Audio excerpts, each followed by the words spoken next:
All right, guys, we've got a water problem. Obviously, the house on one side is higher than the house next to it, and these guys have to control the drainage. And so sometimes the simplest solution can be the best solution. And what we're going to be doing, and it doesn't have to be an ugly solution either.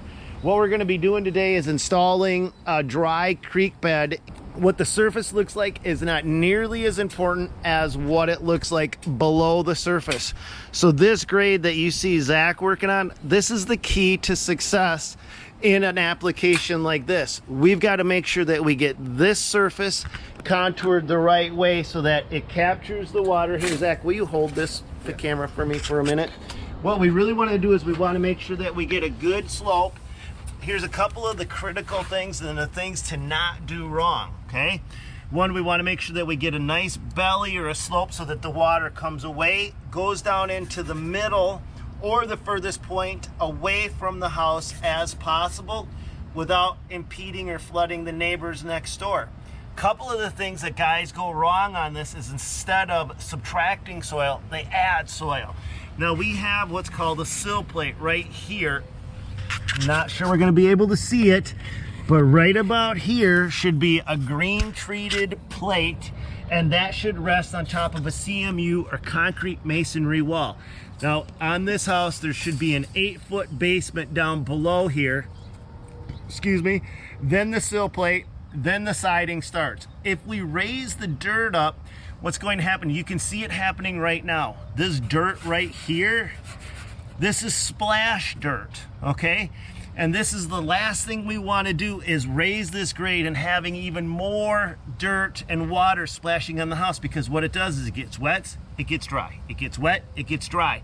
And that can create a lot of issues with the wood, the stick framing behind the siding. This doesn't really protect that well from that constant exposure to the elements, such as wet, dry, dry rot can occur. You can have the timbers fail, etc., etc. So right in here, the ideal thing is to have the subgrade a minimum of 8 inches below the sill plate. So from this point down to where your dirt starts, whenever possible, and it's not always going to be possible, but whenever possible, it's good to have 8 inches of clearance.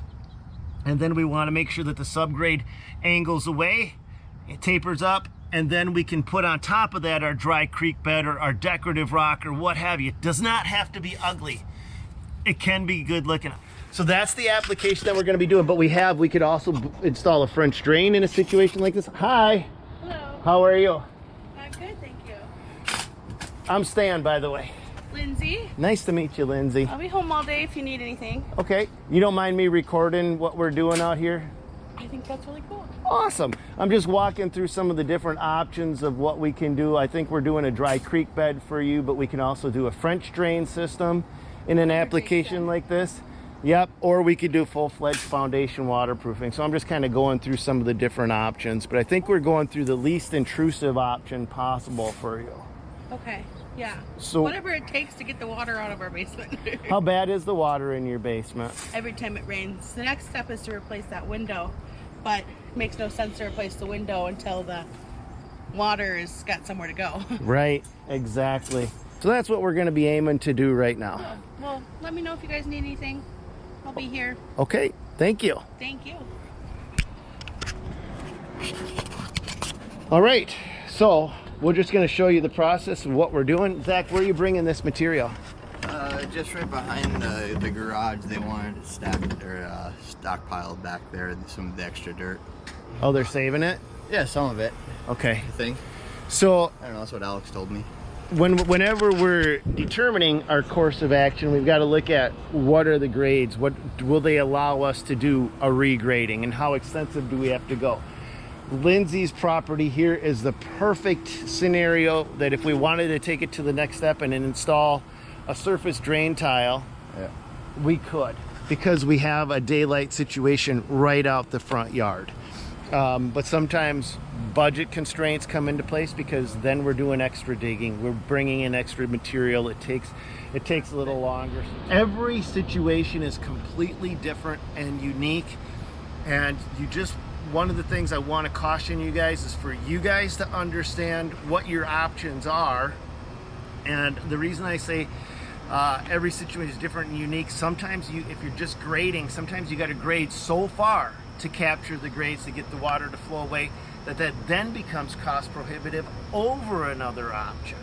And so if you have a small area, then the grading can be your least expensive option. But if you have a super large area and you've got to grade out an entire backyard to capture it down, or dig through a hill or do something like that, then that may not make sense. So but Zach will just put this on time lapse to show you what we're doing, and this dry creek bed should be able to handle all of the water issues for these guys, and it's a simple solution, and it's not a budget buster. So we're just gonna get this party rolling.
Alright, so the customer wants to redo their outlet for their sub pump and wanted that redone.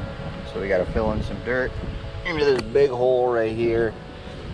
Cut the end of the pipe. Hey, Alex went to go get the pipe because we thought it was one size and it was a different size. So he's gonna go get the right proper pipe. I'm gonna sit and dig and fill all this in and whatnot. on it until he gets back.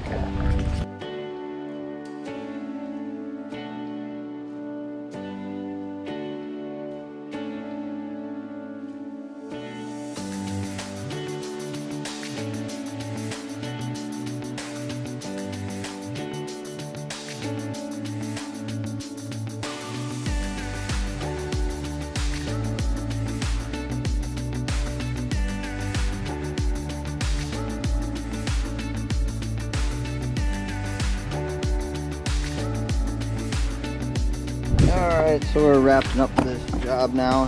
That was just flat along here. Sloped it. You may not look it, but there's like good quarter bubble from this end all the way down to where the dirt is down here. We're sloping it all down that way. Pitched up from the house here down in the middle, which is about right about here is where the swale is. And then it's pitched from that side to here. There, and then put down plastic, double layer, so no water can get through into the foundation anymore. And then we put 2-inch river rock all the way down, and so that way any water that hits this will go down to that plastic and run out. But they were getting water in their basement, they were tired of it, and this is a solution to one of the many problems that you can face with drainage.